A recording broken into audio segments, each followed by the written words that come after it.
Norris ne voulait pas courir sous le déluge. Je risque ma peau. Alors, Norris, j'aime bien, mais c'est l'un des plus frileux hein, sous la pluie. J'ai remarqué, lui, j'ai l'impression, dès qu'on peut ne pas courir sous la pluie, ça l'arrange hein, quand même.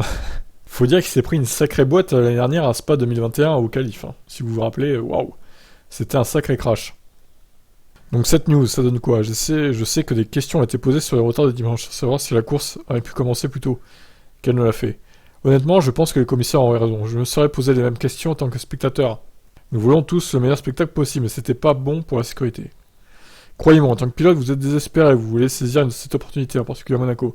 Mais ce n'est que lorsque vous êtes réellement dans une voiture de F1 que vous sentez la température des freins, des pneus, le niveau d'adhérence, que vous pouvez vraiment apprécier ce qui est possible et ce qui ne l'est pas. Ce qui est sûr et ce qui ne l'est pas. Et ce n'était pas sûr dimanche. Vous ne pouviez littéralement pas voir à 5 mètres devant vous lors de la première tentative pour lancer la course. En fin de compte, c'est moi qui risque ma peau là-bas. Nous avons tous vu des conséquences d'une petite erreur dimanche. Mick Schumacher a positionné la voiture juste une fraction hors trajectoire, peut-être pas plus de 10 cm, c'était game over. Alors, tu risques ta peau, t'exagères un peu, Norris, hein, merde.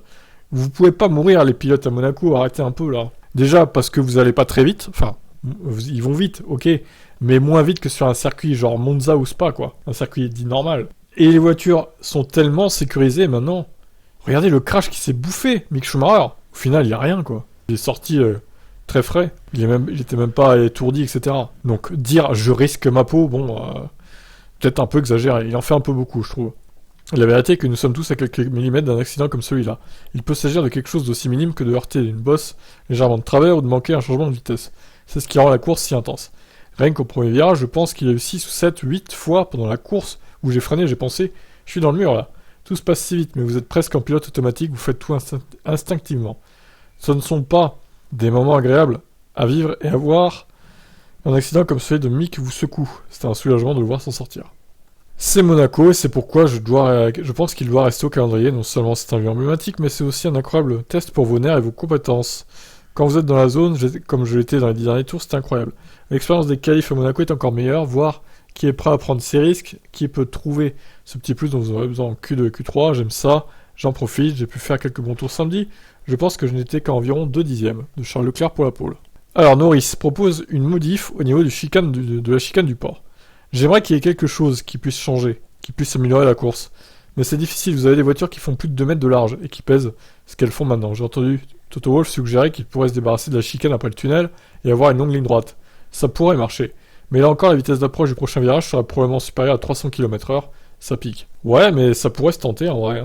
J'espère que nous pourrons trouver une solution dans les années à venir, mais je tiens absolument à ce que la course reste au calendrier. Alors, honnêtement, je suis pour une modif du circuit. Par contre, il faudrait qu'il reste au calendrier quand même. Mais si on peut améliorer le spectacle sur le sec, ça pourrait être pas mal, ouais. Pourquoi pas virer la chicane, effectivement, et modifier 2-3 virages si possible. Alors, il a déménagé à Monaco en début d'année, Norris. J'ai déménagé à Monaco pendant l'hiver, je m'y plais. Je ne suis pas sûr que je sois encore à l'aise pour appeler ma course à domicile, Silverstone Lane. Mais l'expérience d'y vivre à Monaco et d'y courir, c'était agréable. C'est un sentiment tellement différent de retourner dans son propre lit. Un trajet de 2 minutes en scooter jusqu'au circuit chaque matin, ça m'a vraiment aidé, après la semaine que j'ai eue. Ok, bah je savais pas qu'il vivait à Monaco aussi, lui. De toute façon, il y a beaucoup de pilotes qui y vivent là-bas. Voilà, bah écoutez, concernant son analyse sur la pluie, bon, je suis pas trop d'accord, mais bon. Risquer sa peau, on va pas exagérer non plus. Bon, qu'est-ce que vous en pensez? Ciao, ciao.